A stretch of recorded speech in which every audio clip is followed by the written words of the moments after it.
গান শুনেছি, আমি ভাবছিলাম যে এই ভয়েসটাই আনকমন, এই মানে যেটার মধ্যে একটা নিজস্বতা আছে যে ভয়েসের মধ্যে, সেই ভয়েসটা কি করে কোনো গানের আমার কোনো কম্পোজিশনে ব্যবহার করা যায়। ফাইনালি অনেক কষ্ট করে একটা সুযোগ এসেছে। তুমি দেখছো তাকে, ভাবছো যাকে, সে আসল মানুষ নয়, সে বেঁচে আছে শহরের এক কোণে, সে মৃত মানুষের চিৎকার শোনে। আমরা একসাথে কাজ করতে পেরে ভীষণ ভালো লেগেছে। তোর কিরকম লেগেছে? আমার তো একটা সৌভাগ্যের ব্যাপার আপনার সাথে কাজ করা। চিৎকার শোনে প্রতিদিন।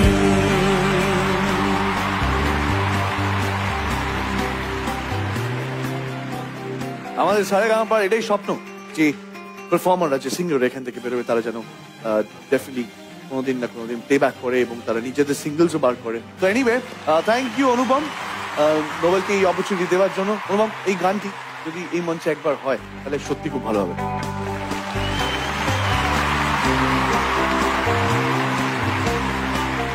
তোমার মনের ভেতর যাই, মুখের ভিড়ে মুখোশ পাই, ঘাসের ফাঁকে লুকিয়ে থাকে শিকারি যেন।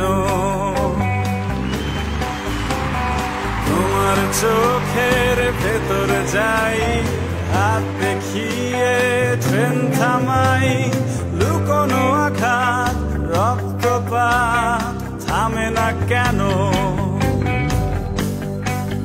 তুমি দেখছো তাকে, ভাবছো যাকে, সে আসল মানুষ নয়, সে বেঁচে আছে শহরের এক কোণে, সে মৃত মানুষের চিৎকার শোনে, সে বেঁচে আছে শহরের এক কোণে, সে মৃত মানুষের চিৎকার শোনে প্রতিদিন। তোমার ঘরের ভেতর যাই, চামড়া পোড়ার গন্ধ পাই, চারিদিকে তার অন্ধকার চেপে ধরে। তোমার বুকের ভেতর যাই, কাঁচায় রাখা লালন সাই, মানব জনম হবে খতম অপার হয়ে।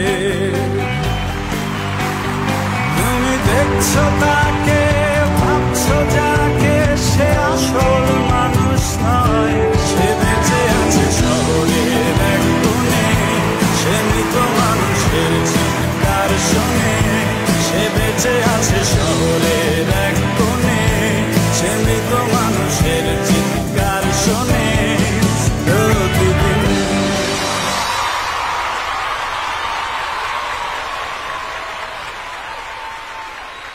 Thank you Anupam, thank you so much. তবে তুমি গিয়ে বসো সানরাইজ।